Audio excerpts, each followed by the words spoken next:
أيها الذين آمنوا اتقوا الله وقولوا قولا سديدا يصلح لكم أعمالكم ويغفر لكم ذنوبكم ومن يطع الله ورسوله فقد فاز فوزا عظيما إنا عرضنا الأمانة على السماوات والأرض والجبال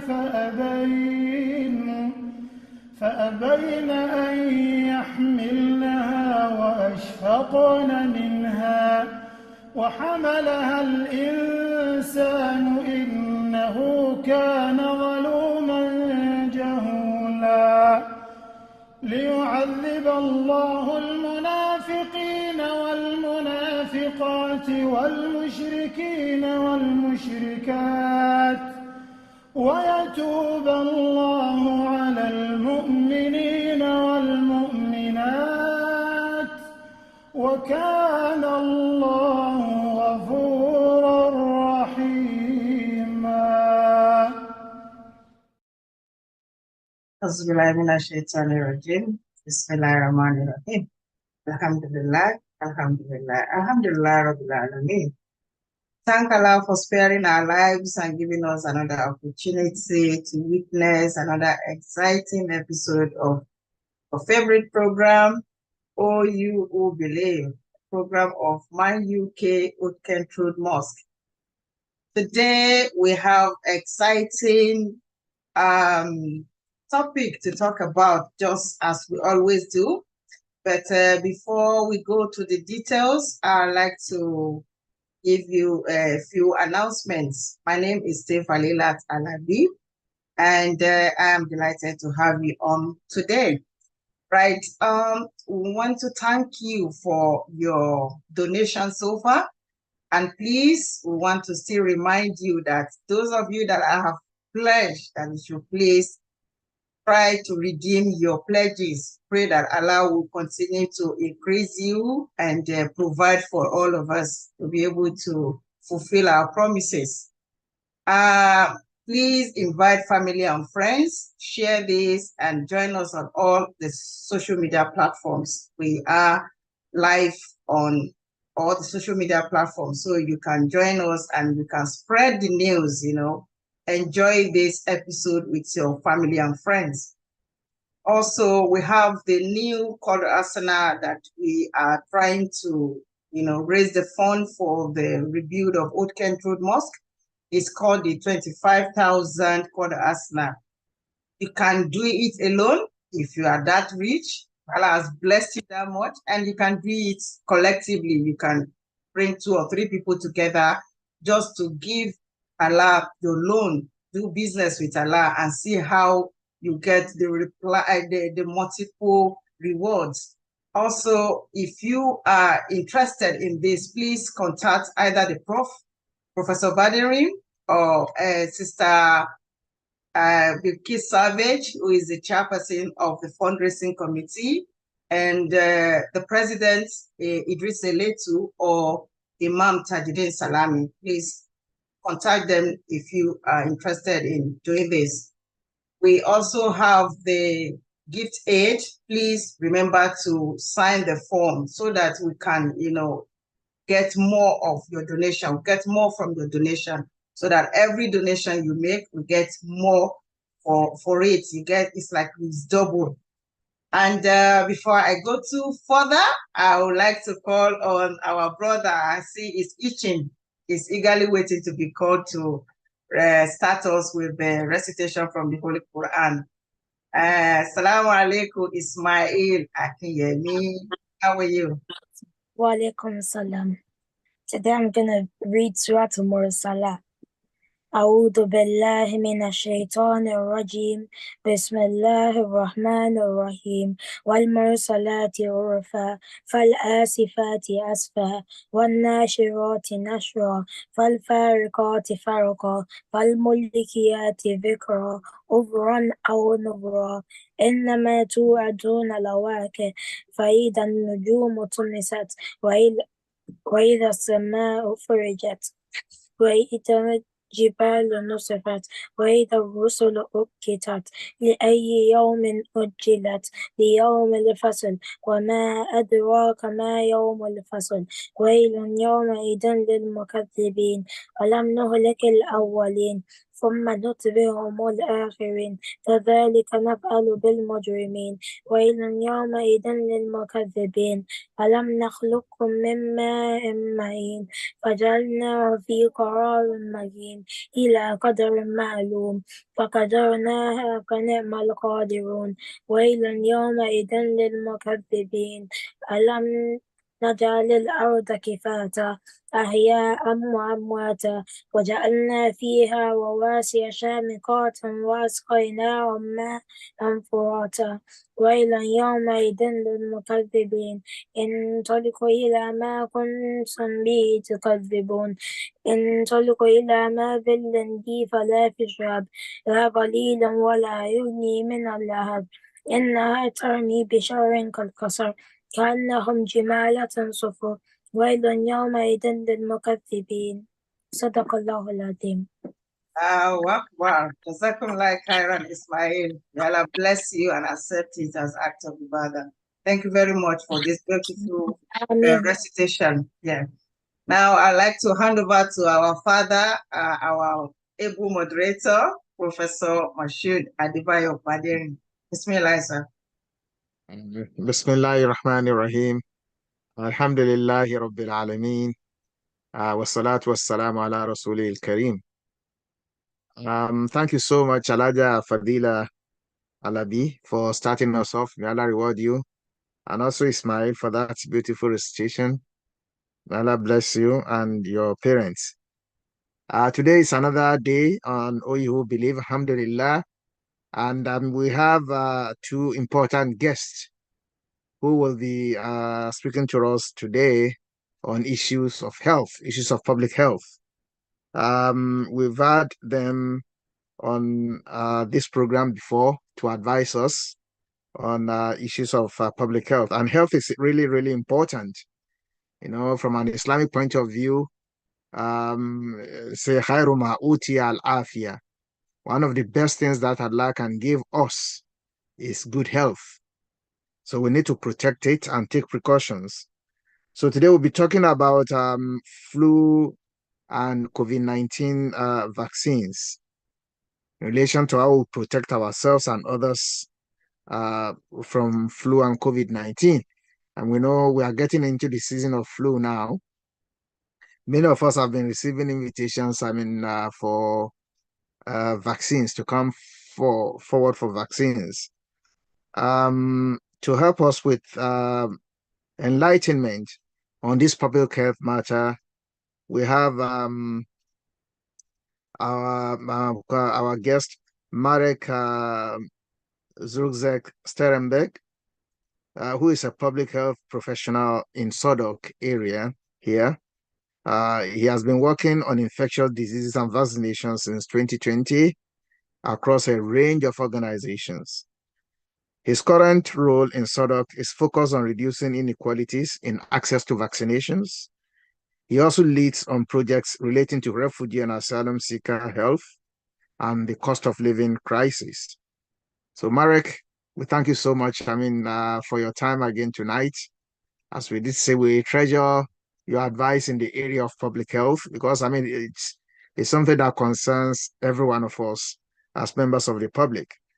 Marek will be joined tonight by Claire Lani, who is a nurse manager who is also working for the Nexus group of GP practices in Sodok as well. You know, Muslim Association of Nigeria and the Kent Road Mosque is situated in Sodok Council. So this is why we really appreciate your help. Claire has worked at Nexus and its predecessor since 2004. and she has nearly 20 years of experience working on seasonal vaccination programs. She now manages the delivery of COVID-19 vaccines to housebound residents and advises Nexus and other partners on vaccine delivery. It's really a very, very important project.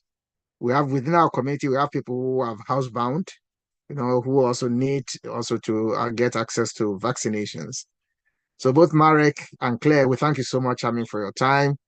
And we look forward to benefiting from your advice today. So you have 25 minutes between yourselves to advise us. And then after that, I believe there will be room for questions and answers from our audience as we normally do. So I will now leave the platform for you, Marek and Claire, to advise us on these two issues, the importance of having the flu vaccine and also the COVID-19 vaccine. There's a lot of issues. We are in the 4th round now for the COVID vaccines particularly. And, a lot of people are not really keen on taking the 4th dose. I've not taken my 4th dose yet, even though I've been receiving invitations. So your advice will be really, very, very helpful. Mike. Thank you, Professor, and thank you all for having us tonight. I'm just going to share my slides. Yeah. Can you see that? Yes. So I think Claire's going to kick us off, and then I'll take over. But yeah, as the professor said, we're going to be talking about the importance of COVID-19 and flu vaccination today, and also provide some general advice on keeping well this winter. So I'll pass over to Claire. Hi there. So as the professor said, I'm a nurse and I manage the nursing and immunisations across the 9 Nexus sites in North Southwark. So I, spend lots of time dealing with vaccines and talking to people especially about seasonal vaccines like COVID and the flu vaccine. So we might, about a few years ago, we were all thinking about nothing but COVID a lot of the time. But it might now feel that, it's not so much out there in the news. But COVID hasn't gone away. It will continue to be a disease that is spread in our communities. But because of the success of the COVID-19 vaccination programme, that has helped us to prevent serious illness, and we don't hear as much about it. And when people are affected by COVID now, because they've got immunity from their vaccines and from other infections they've already had, they are getting milder cases, but that immunity does wane as you get further away from your last vaccine. So it is always important to keep topping that up with new vaccines every year. It continues to be a threat to health, particularly amongst the most vulnerable, people that are immunosuppressed, people that have long-term conditions such as diabetes and coronary heart disease, and people over 65. So at this time of year, COVID has started to rise again. In the last week, 278 people have died in England, and obviously we just don't hear about those people anymore because it's not top news anymore, but it is still happening. It hasn't gone away. COVID, like other respiratory illnesses like the flu, tends to spread more easily in winter because people are indoors more with each other, and people don't have the windows open so much in their houses and things, so there's less airflow and things spread more, and there's more of a risk. To the next slide.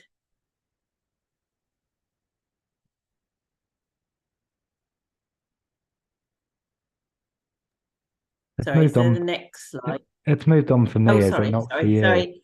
So just to focus on flu now.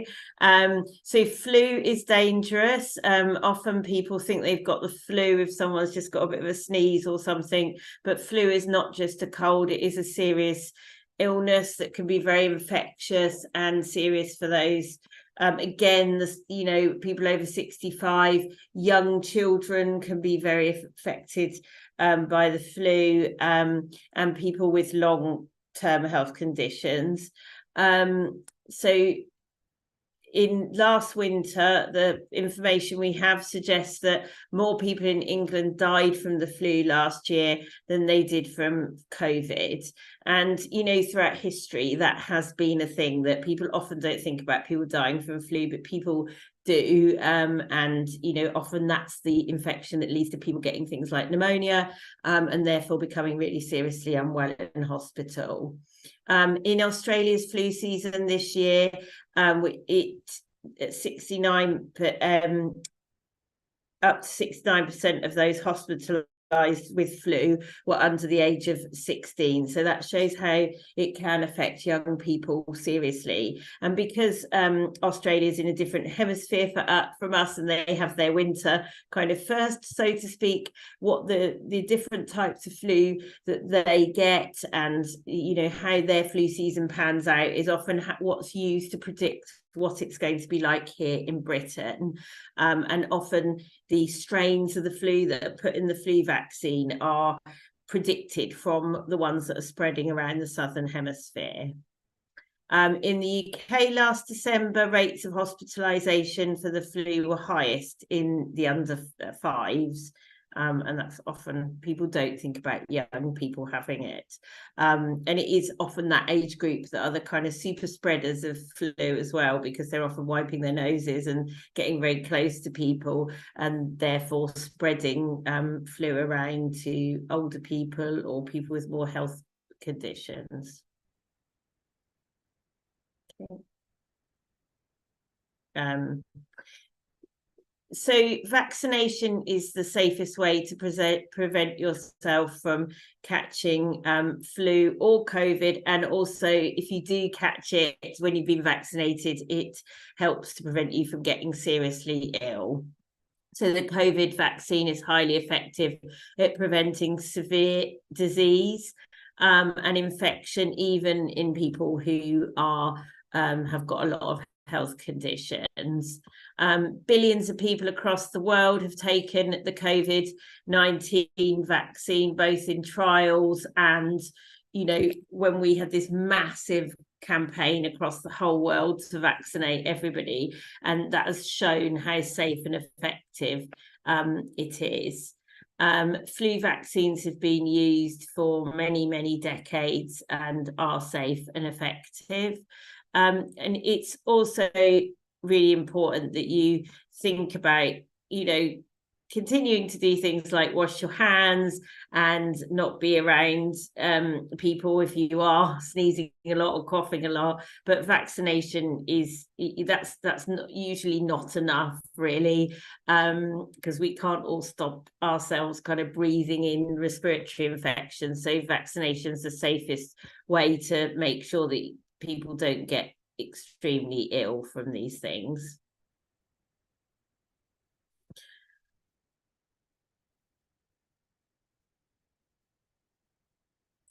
So as I said, COVID-19, the vaccine is very effective in stopping very severe illness in people that catch it and might normally be at risk from being, if you remember when we first had COVID, lots of people that had other health conditions were ending up in ITU and being ventilated and things. Evidence also suggests that it helps reduce the likelihood of you developing long COVID, which is when people develop these sort of chronic fatigue symptoms, sometimes after having had COVID, and it can help protect against that as well.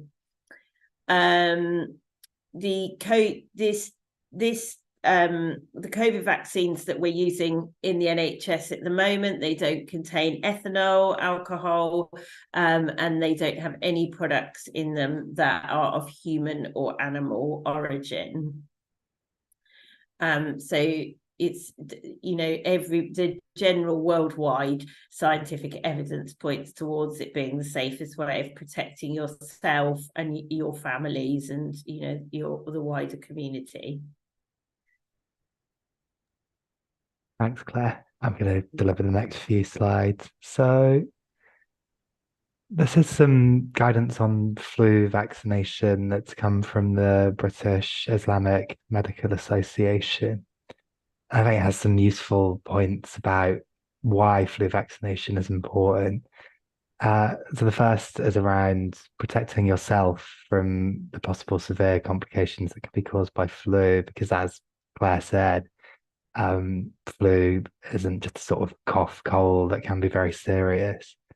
And I think as we sort of come out of the pandemic and people are socializing more and going into the office more, there is concern that we might see a sort of resurgence in influenza activity this winter compared to during the COVID years, where sort of social isolation slightly reduced the flu risk.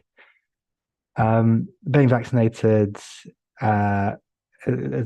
good for you in terms of preventing you from having to go to your GP and go to A&E, but it's also good for the health system. It reduces pressures on healthcare services and reduces hospital admissions sort of on a population level, which can have real benefits for people who need healthcare for other reasons. And it's also really beneficial to get vaccinated to reduce the chance of flu outbreaks and protect the most vulnerable who are at high risk. And there's a little a section here around some of the sort of Islamic jurisprudence around flu vaccination, and I'm not an expert, so I'm not going to go through it in detail. But as you can see, it emphasizes the sort of the importance of considering taking the flu vaccine and how flu vaccination can be a sort of altruistic choice. There are some questions around the flu vaccine in terms of whether flu vaccines contain pork gelatin. And so there are two main types of flu vaccine. The injectable vaccine, which is the only vaccine that's offered to adults, doesn't contain any pork-derived product. The nasal spray vaccine that's offered to children does contain pork gelatin. I think that's because it's a nasal spray, and the sort of manufacturing mechanism for the spray, they currently feel like they need to use pork gelatin to deliver the spray in sort of a stable way. And I think longer term, we hope that they'll come up with a solution to nasal spray vaccination that doesn't include any sort of pork-derived products. But in the meantime, this doesn't mean that Muslim parents who don't want their children to have a pork gelatin containing vaccine can't get vaccinated. There is an alternative. And so children who are aged 2 to 3 who would get their flu vaccine through their GP can just ask when they book the appointment if they can have the injectable flu vaccine. And GP practices should fulfill that request. And then flu vaccines are also offered to children in school. And again, when the school sends around the consent form from the school nursing team, the consent form has an option to say that you want your child to have the injectable flu vaccine, which doesn't contain any pork-derived product, as opposed to the nasal spray. So the nasal spray does contain pork, and it may be that you decide you don't want your child to have a vaccine containing that product. But there is an alternative, and it should be very easy to get the alternative from your GP or from the school nursing team. And if you have any more questions about that, you can definitely speak to your GP or the school nursing team. They'll be happy to advise. So just a bit around eligibility. We've touched on this already, but in terms of who can get these vaccines. So because certain groups are most at risk from COVID-19, they're being encouraged to get these sort of seasonal booster vaccines because, as Claire said, immunity wanes over time. And so people most at risk need that sort of additional boost of immunity to make sure that they're safe, especially during the winter months where these respiratory illnesses are spreading. So in terms of who can get the COVID vaccines, people aged 65 and over are eligible, as are people with certain long-term health conditions. Some of the ones that Claire mentioned, like diabetes and coronary heart disease. Also, people with severe asthma, people with learning disabilities. There's quite a long list, which you can find online, and I can post a link in the chat later. And everyone also with a long-term health condition should have been invited by your GP. So hopefully you would have got a text or a letter if you were eligible because of a health condition. Another group who are eligible for COVID-19 vaccines are people who care for somebody at risk from COVID-19 and flu. So if you care for an elderly relative, a parent, for example, then you're eligible for the COVID-19 vaccine, because evidence does suggest that COVID vaccination does reduce the chances of you transmitting COVID to others. And for a similar reason, people who work in the NHS and in social care are also eligible for COVID and flu vaccine. And then people who are pregnant are also eligible for the COVID-19 vaccine. And that's because there's a lot of evidence that COVID-19 can be quite serious during pregnancy, both for the mother and for the child, and can lead to miscarriage and sort of severe health problems for the mother as well. And so the vaccine protects pregnant women and their children from these risks from COVID-19.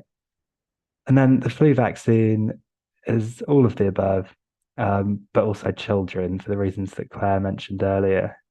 The fact that children are actually quite high risk from flu. We do see quite a lot of children having to go to hospital with flu. And children at school are offered the nasal spray flu vaccine or the injectable if you prefer it. And that is normally done sort of via the school. So the school will send out consent links to parents and will encourage you to fill them in. There are also community catch-up clinics if you miss your child's, if you don't fill in the consent form for your child's school flu vaccine, but you'd like for them to have it, there are still options to do it. And I can post a link to some of them in the chat after this as well. And finally, children aged 2 to 3 are also eligible for the flu vaccine, either as a nasal spray or as an injection.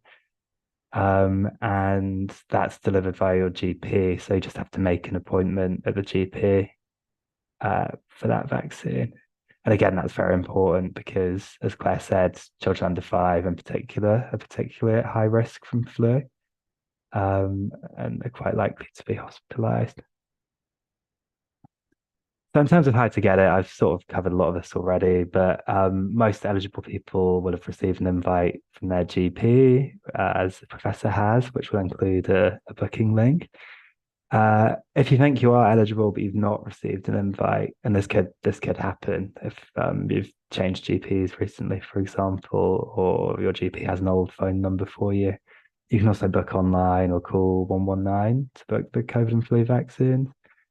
You can also just sort of walk into a lot of local pharmacies and they should be able to offer both vaccines too.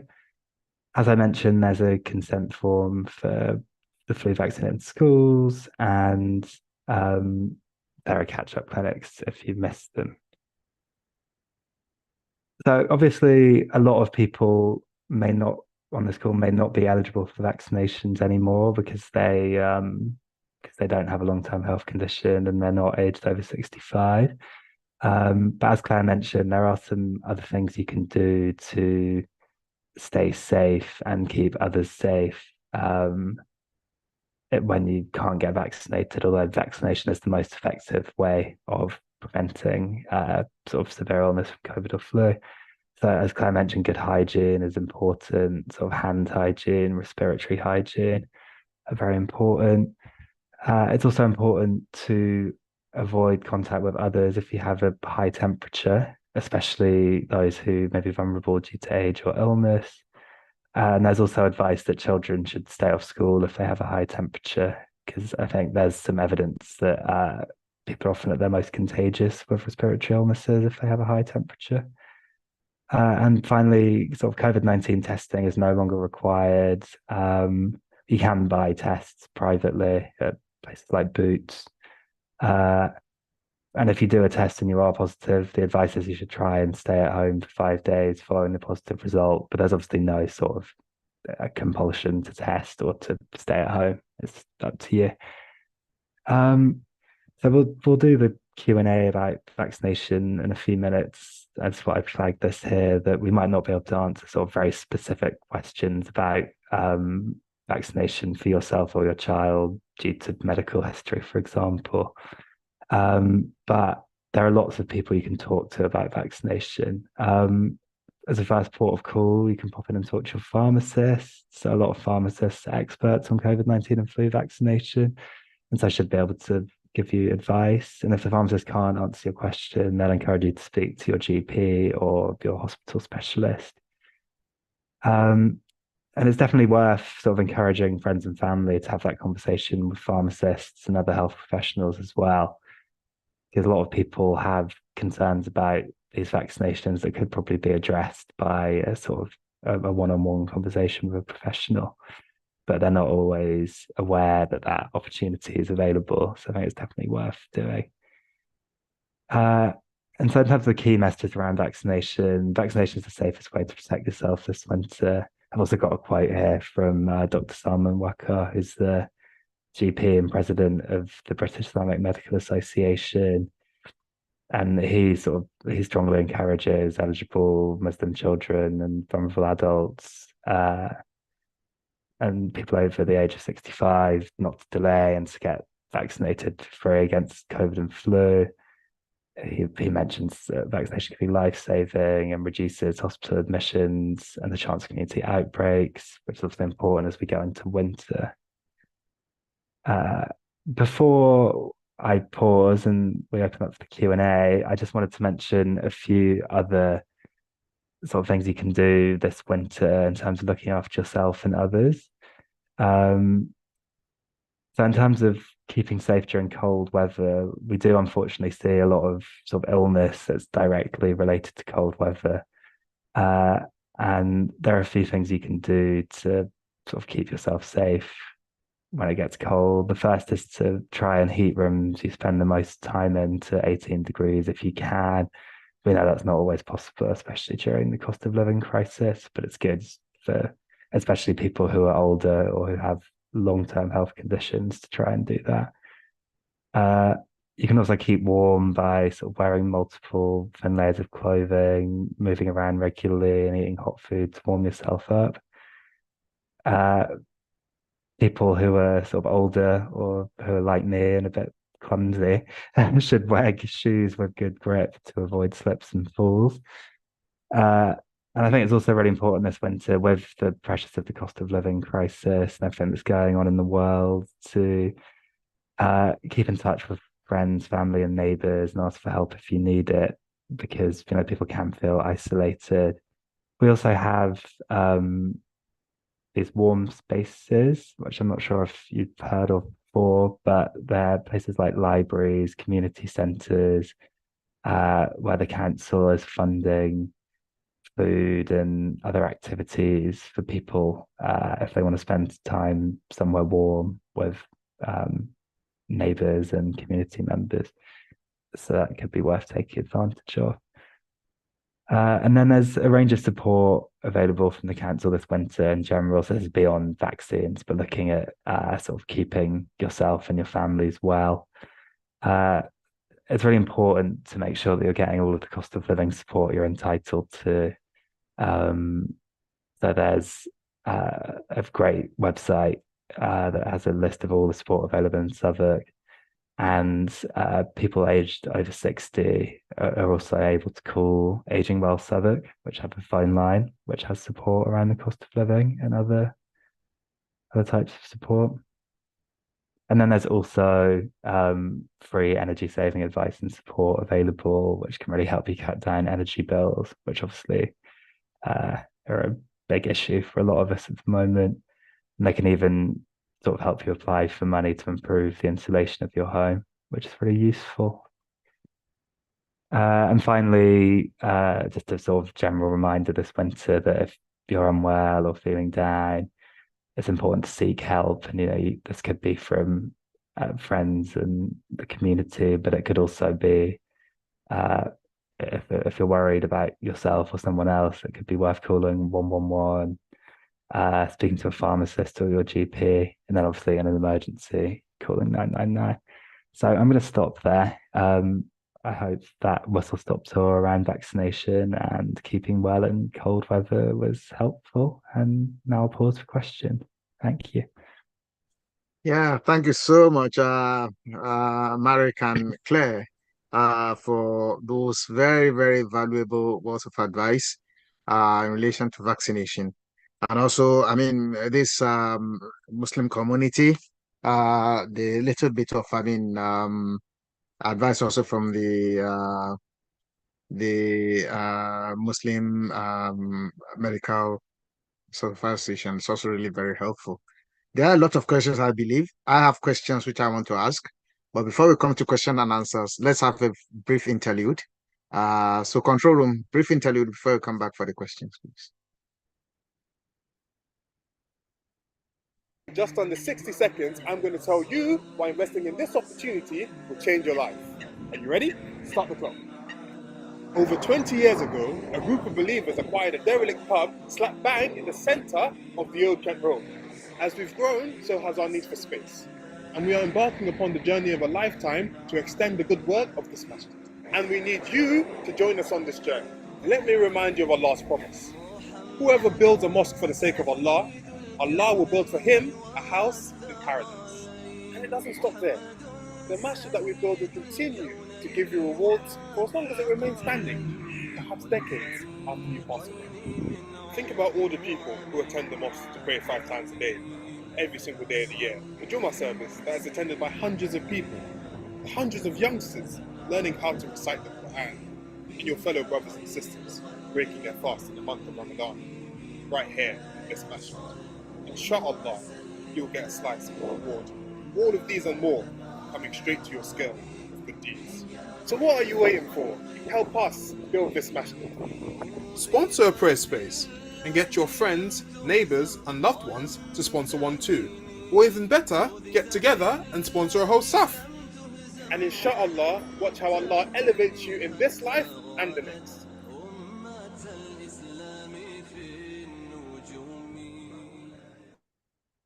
Thank you so much, for those clips reminding us about the Old Kent Road Mosque and Islamic Cultural Center Liberate project. We thank all those who have been contributing to it, and we also hope that the contributions will keep coming in. We are now at phase 2+, so please let's keep the donations coming in.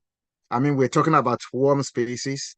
The mosque also provides warm spaces for people who visit it. So that's all part of the protection that people need during winter time.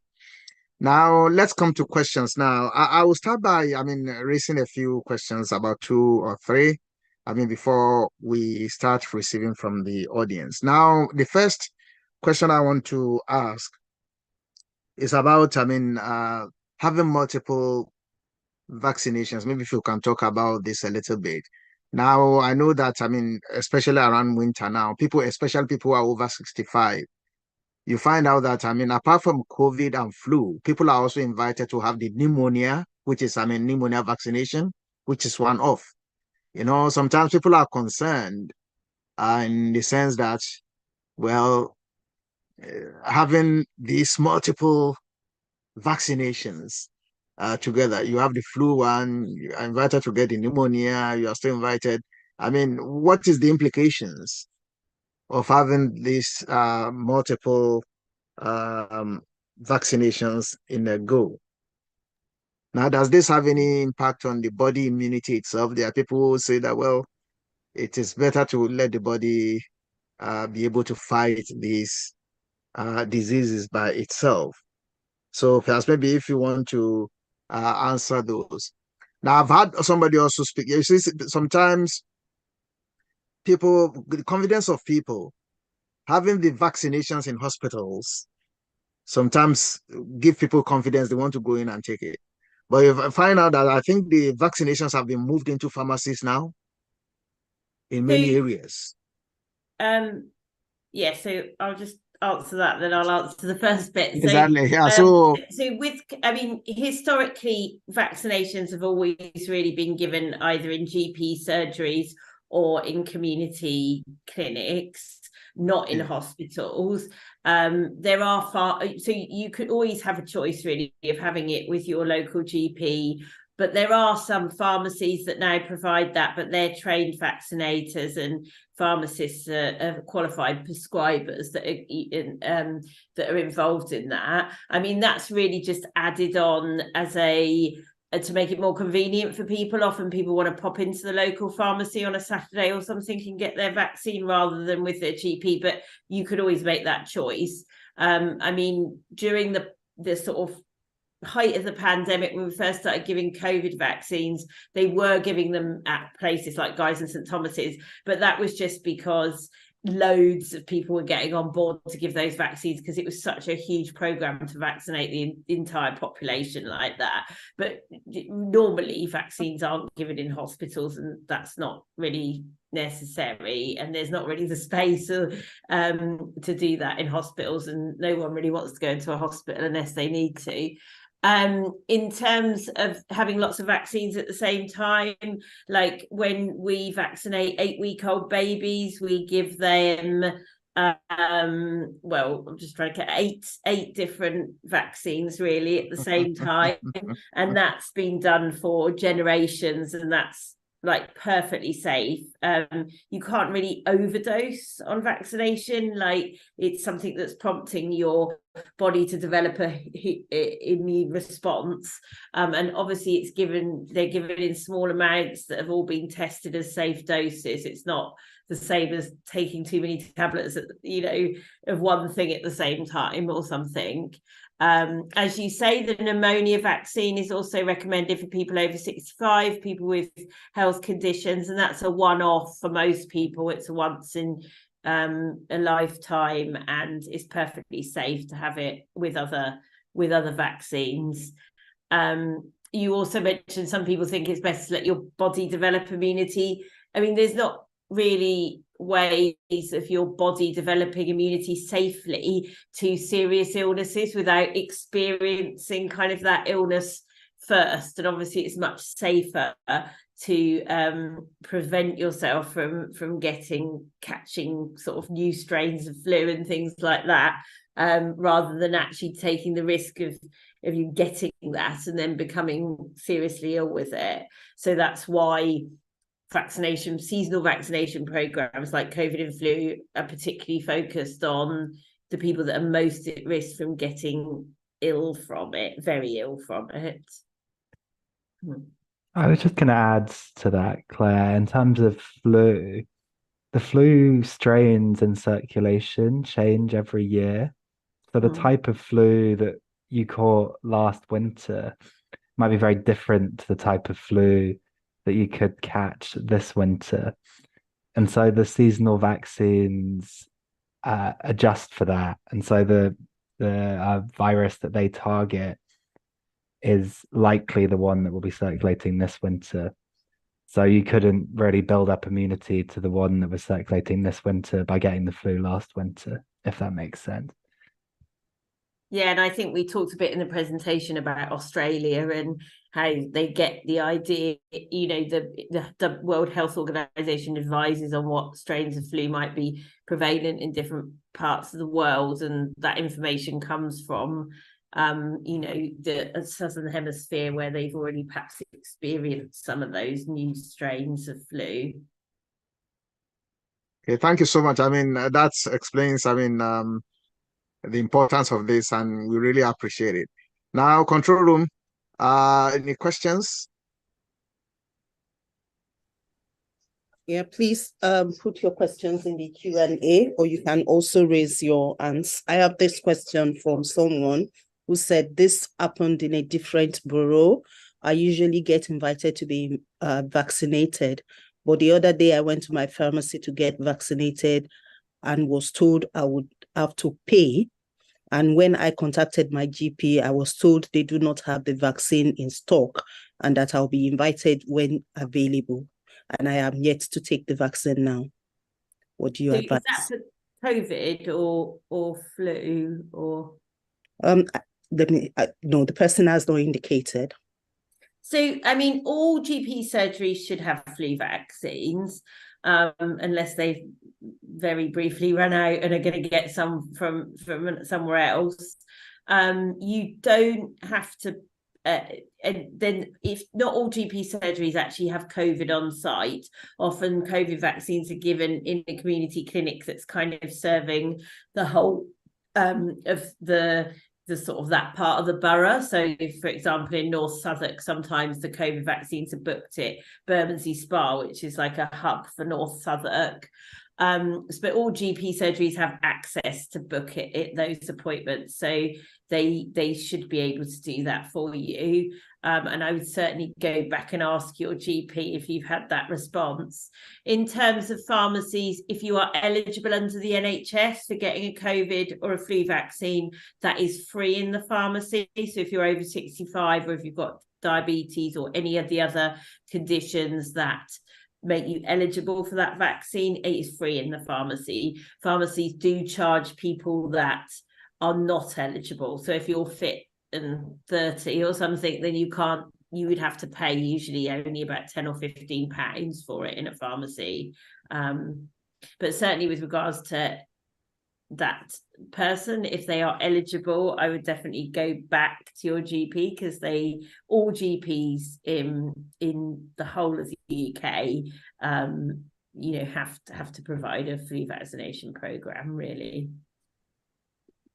Thank you so much, Claire, for that. I mean, if I may add to that, I mean, I think in the presentation, you provided a link where one can book to get the vaccination, the NHS link. I mean, my experience is this. I don't know whether this applies to all boroughs.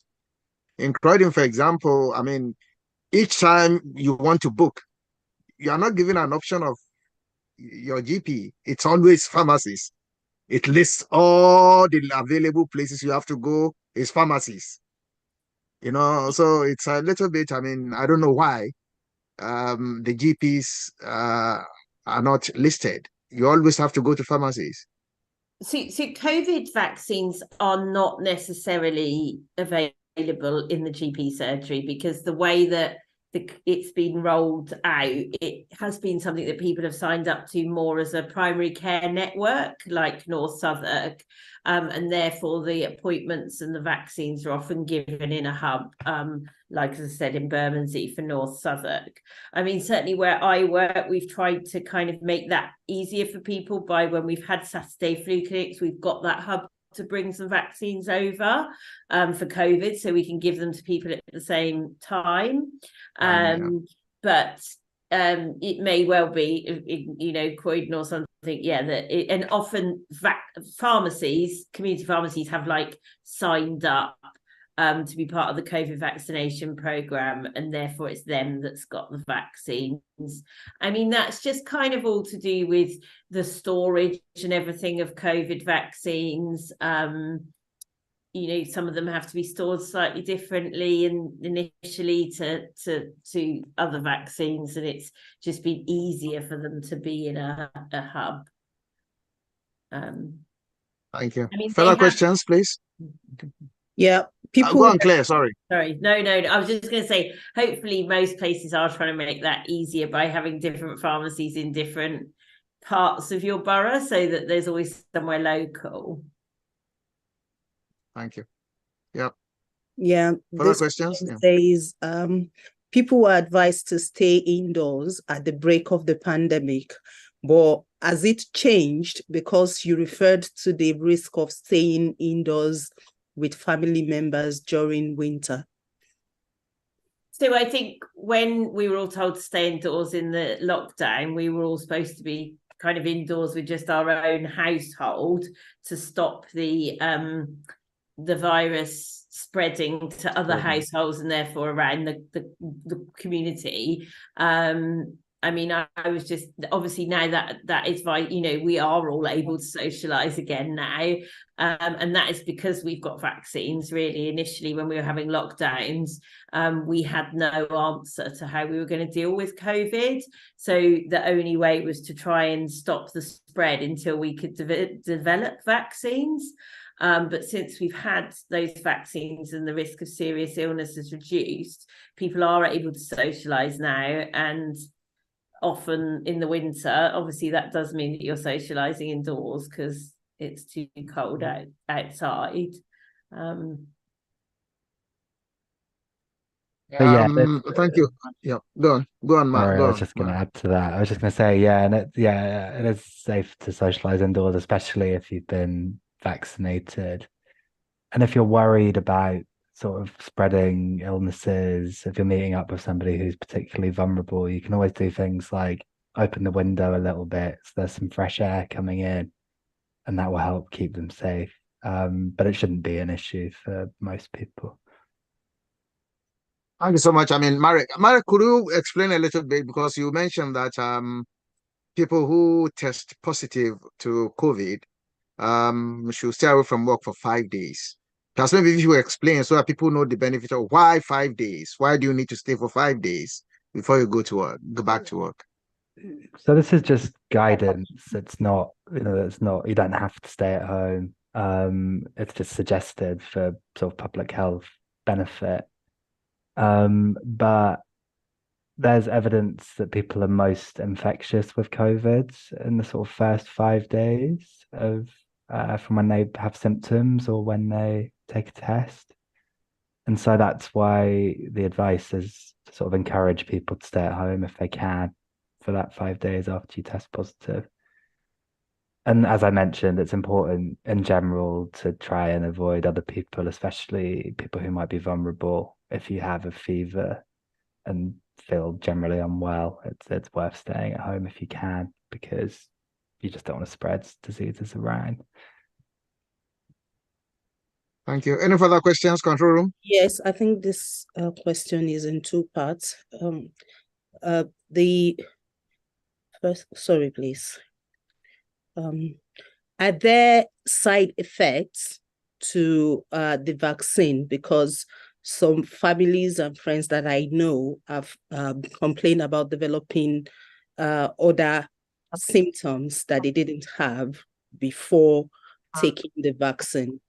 And then the second one says, my daughter only contacted COVID once, and since then she's had problem with her sense of smell, and every visit to the hospital has not, given any solution. So in terms of side effects of vaccines, the main sort of most common side effect of any vaccine is that sometimes the next day or later that day you might feel a little bit, you might get a little bit of a temperature or something, but not serious. And then that would maybe feel a bit achy, like you do sometimes feel if you're actually developing an illness, but that tends to pass by the next day, and you wouldn't become unwell from that. That's not dangerous to your body. It's just a kind of slight way of feeling. And some people get absolutely nothing, and sometimes you can feel a bit like you've got a little bit of a bruise on your arm where they've put the vaccine in, but again, that would go within a day or two, and anything you feel like that would be controlled or go away if you took a couple of paracetamol. In terms of the sense of smell, so it was a very common symptom with COVID, particularly with some of the earlier strains of it.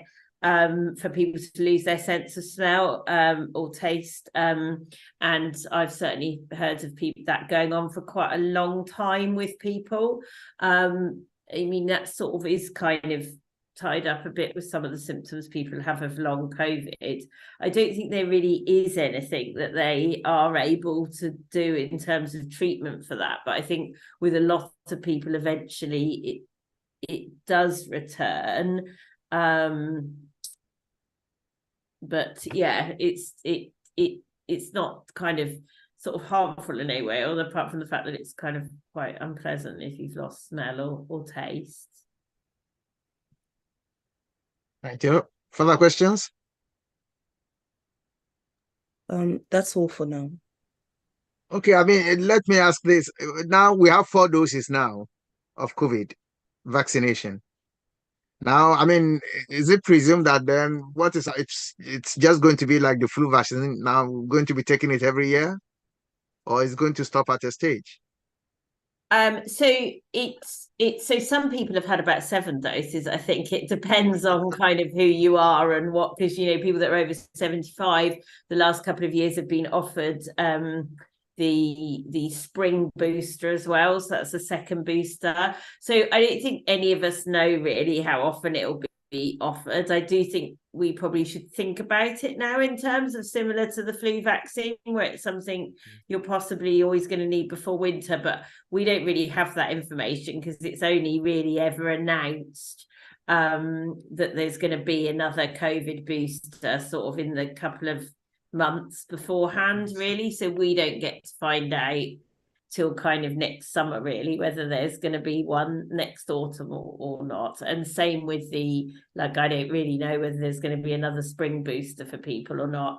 And the eligibility criteria is only really released then as well. Like last year, I think everyone over 50 was being offered flu and COVID, and this year it's gone back up to 65. Thank you so much. We really benefited from your, advice and also explanations and also answers to the questions.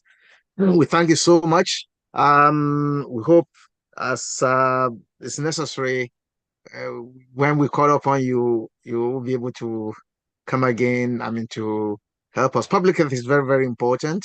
We all have the responsibility to protect ourselves and also to protect others. So thank you so much, Marek and Claire, for your time. May God reward you for all that you do.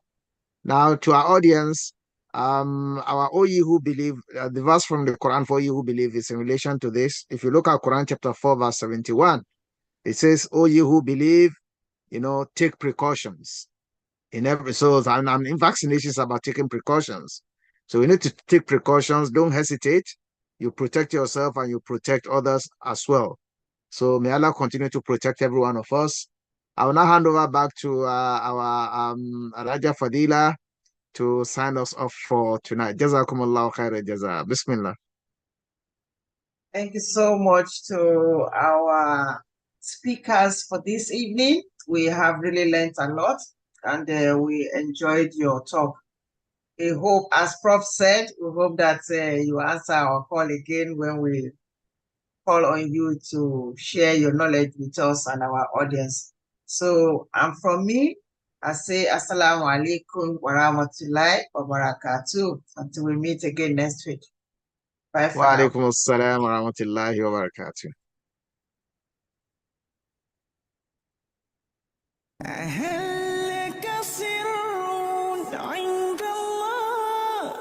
بينك أنت وبين الله هل لك صدقات تخفى لا يعلمها إلا الله قصص لا تكشف إلا بكتابك حين ترى الله ما حراك بهذا يكبر قدرك عند الله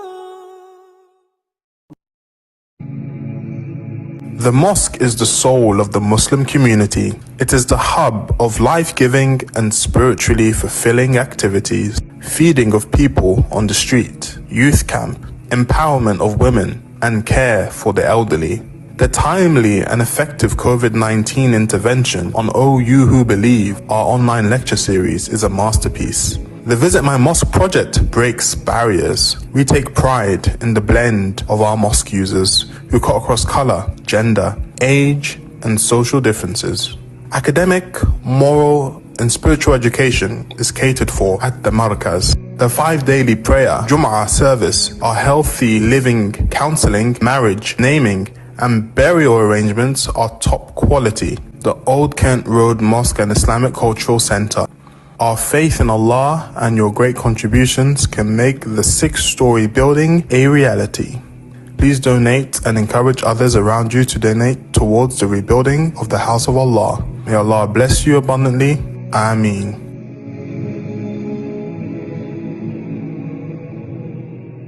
يا أيها الذين آمنوا اتقوا الله وقولوا قولا سديدا يصلح لكم أعمالكم ويغفر لكم ذنوبكم ومن يطع الله ورسوله فقد فاز فوزا عظيما إنا عرضنا الأمانة على السماوات والأرض والجبال